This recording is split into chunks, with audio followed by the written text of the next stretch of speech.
Olá, a partir de agora você é nosso convidado a acompanhar uma conversa com o senador José Medeiros.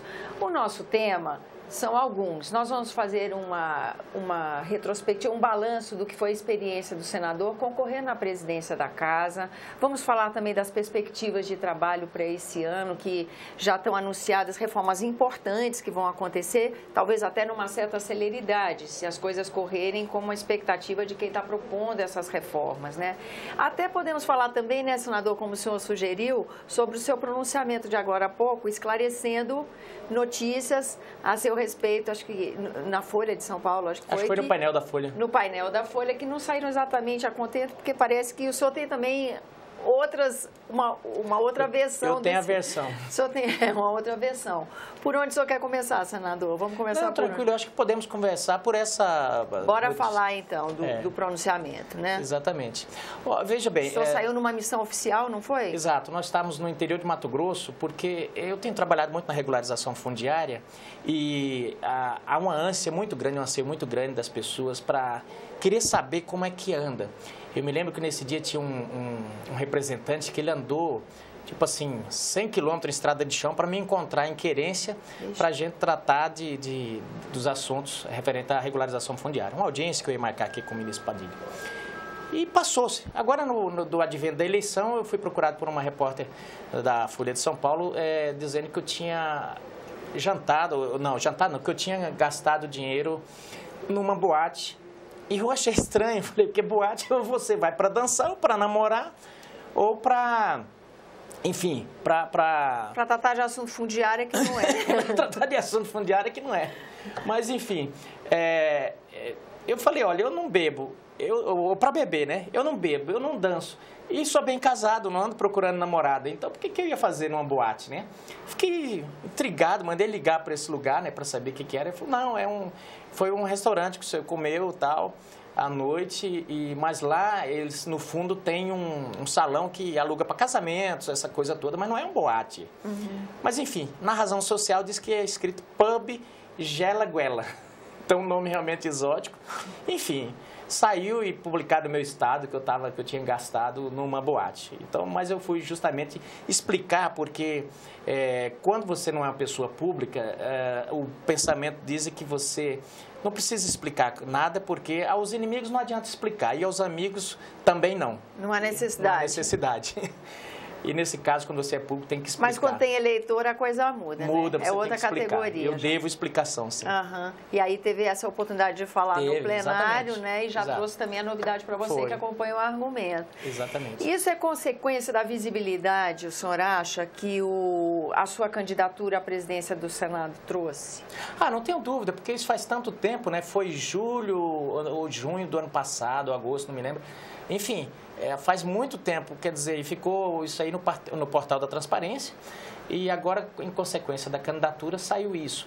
Eu fiquei muito contente, porque ao vasculhar toda a minha vida, tudo que acharam foi uma nota num restaurante. Um jantar no Gelaguela? Um jantar no Gelaguela e uma hospedagem que eu fiz numa pensão em Caicó e num hotel em Natal. Eu fico muito contente, mas eu devia essas explicações ao povo de Mato Grosso para não pensar que o senador deles está aqui fazendo balbúrdia, né? Tá certo. Senador, como é que o senhor vê essa disputa pela qual o senhor passou? A gente conversava aqui na hora da gravação algumas coisas interessantes. Por exemplo, tanto o senhor quanto o senador Eunício tinha algumas questões convergentes na proposta de pauta de trabalho, né? Como, por exemplo, reforma do regimento.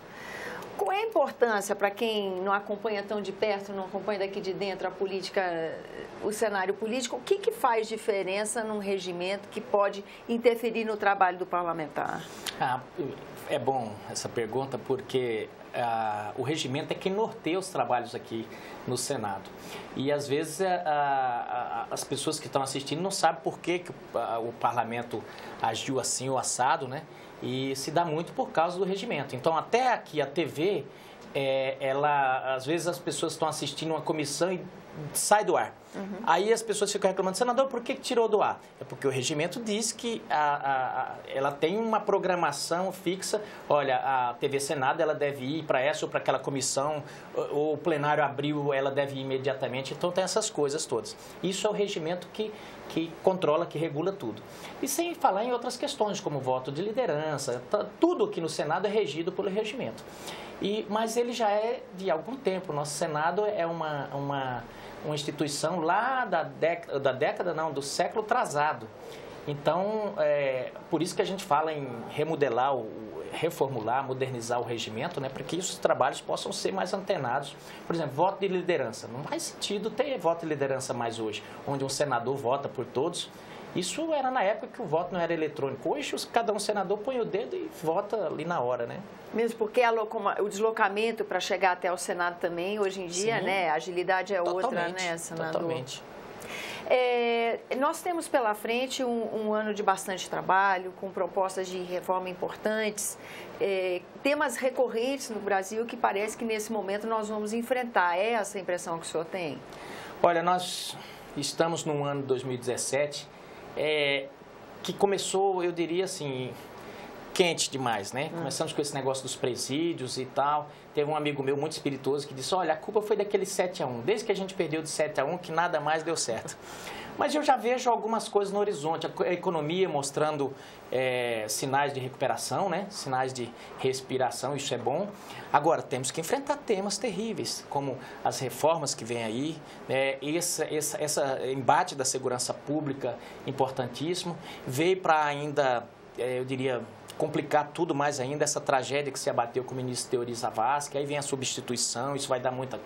Então, é um ano que a gente vai ter, eu creio, quase os mesmos desafios, ou até maiores, do que 2016, onde foi cassado um presidente da República. Lógico que nós estamos aqui para trabalhar, fazer os enfrentamentos, mas dificilmente a gente chega lá, assim, eu diria, incólume. Todo jeito que você votar aqui, vai ser o desgaste, vai ser grande. Então, é uma legislatura muito difícil. Eu cheguei aqui, eu falo, tive o privilégio de participar desses todos os embates, mas assim, é um batismo de fogo, porque tempos de vaca estranhar bezerro. O senhor chegou aqui num momento muito atípico da política, extremamente, né? Atípico. O senhor acredita que, por exemplo, a reforma da Previdência, que é uma coisa que puxa a atenção da sociedade, né? A expectativa, a gente vê na fala mesmo do presidente da Casa, vimos na sessão de abertura dos trabalhos o ministro Henrique Meirelles falando que há uma expectativa que no primeiro semestre de 2017 esse tema seja enfrentado. O senhor acha isso possível? Olha, vai depender muito da competência do governo, de todos que compõem a base do governo, de conseguir explicar isso para a sociedade. Porque se essa reforma não for bem explicada, isso aqui vai dar mais gente na rua do que na época do impeachment. Porque isso tem um impacto direto sobre a vida de cada um. Então, se não for bem explicado, se não for bem negociado, se não for bem debatido aqui, vai ser uma coisa muito difícil, e aí eu diria que nem conseguir aprovar, consegue. Precisa ser muito bem esclarecido para que o cidadão possa falar, bem, as regras estão claras, eu não vão tentar tirar o dinheiro que foi gasto lá na década de 70 e tantos outros ramos da Previdência nas minhas costas. Isso precisa ficar bem claro. Feito isso, eu creio que aí sim é possível a gente votar já aí no segundo semestre. Senador, e uma última palavra, qual a sua expectativa para esse ano? No placar, por exemplo, que a gente viu na eleição do presidente, eleição essa que o senhor participou, nós vimos 10 votos contrários ao senador Eunício, 10 votos em branco. Isso significa que, diante de discussão de temas tão nervosos, nevrálgicos como esses que se apresentam no horizonte, vai haver um tensionamento muito grande aqui, ou esse é um placar que se dilui na própria convivência daqui para frente? Isso tem um significado político? Eu vejo que a eleição do Senado é uma coisa e os debates aqui vão ser pontuais. Cada coisa vai ser o caldo do momento, né? Eu penso que muitos colegas até criticaram o fato de eu colocar uma eleição, diziam que ia passar a ideia de que o Senado estava com a fissura. Eu tenho defendido que não. Na verdade, eu penso que essa minha candidatura foi uma candidatura que, acima de tudo, deu legitimidade a vitória do senador Eunício, deu um ar de democracia e deu um ar também ao Senado de que as coisas aqui não é esse inculuio que às vezes as pessoas pensam. E que tem senadores que pensam diferente também. Foi uma candidatura centrada em ideias, centrada em proposta para o Senado e foi tão positivo que o próprio senador Eunício, em determinado momento, colheu ele anexou a sua plataforma de proposta ao que os senadores haviam sugerido. Fizemos um bom debate, sem ataques pessoais e uma candidatura, acima de tudo, engrandecendo o Senado.